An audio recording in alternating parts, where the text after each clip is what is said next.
గుడ్డు పోయింది అని చెప్పేసి తెలిసిందనమాట. ప్రియా అడుగుతుంది అందరినీ, ఎగ్ మీరు తీసుకున్నారా. దానికన్నా ముందు ఏం జరుగుతుందంటే సంజన గారు వచ్చి ఒక కప్పు ఛాయ్ అడుగుతారనమాట. నేను ఎంటర్టైన్ చేస్తాను, ఛాయ్ ఇవ్వండి అని అంటే, లైక్ మేము ఫిక్స్ అయ్యాము ఆ ఎంటర్టైన్మెంట్ వీటికి కాఫీ టీస్ ఇలాంటివి ఏమి ఇవ్వాలనుకోవట్లేదు అని చెప్పేసి.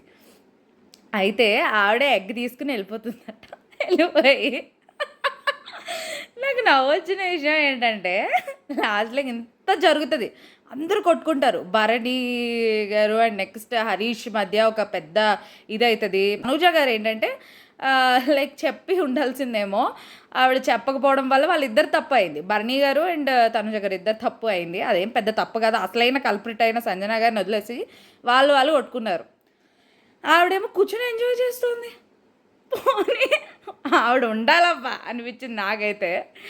ఆవిడ కూర్చొని ఎంజాయ్ చేస్తుంటే ప్రియా వచ్చి అఫీషియల్గా like official in the sense మీరు తీసుకుని ఉంటే ఇంత గొడవ అయ్యేది కాదంటే, నేను అడిగాను కదా మీరు ఇవ్వలేదు అంటుంది ఆవిడ. నాకు అర్థం కాదు, ఎవరండి మీరు అసలు అంటే, టెంప్ట్ అయ్యాను నేను అందుకే తీసుకున్నాను అనంది. టెంప్ట్ అయ్యి తీసుకుందంట. అయితే ఈ మనీష్ అయితే ఫుల్ రేజ్ అయిపోయాడు. అతను ఏంటంటే కొంచెం ఓవర్గా కూడా చేశాడు రాము మీద. నువ్వు ఇన్నోసెంట్లా ఫేస్ పెడతావు, నీ మాట నేను విన్ను, ప్లీజ్ భయ్యా నువ్వు నాతో మాట్లాడుకో అని చెప్పేసి. అంత ఇదిగా అవ్వాల్సిన అవసరం లేదనిపించింది. సంజన గారే ఫుల్ ఎపిసోడ్కి కల్ప్రిట్, ఎపిసోడ్స్కి నాట్ ఎపిసోడ్కి, నిన్న ఆ ముందు అంతా కూడా. అసలు నాకు ఆవిడ గేమ్ ఏంటో అర్థం కావట్లేదు. What is your game plan అండి అని అడగాలని ఉంది ఆవిడనైతే.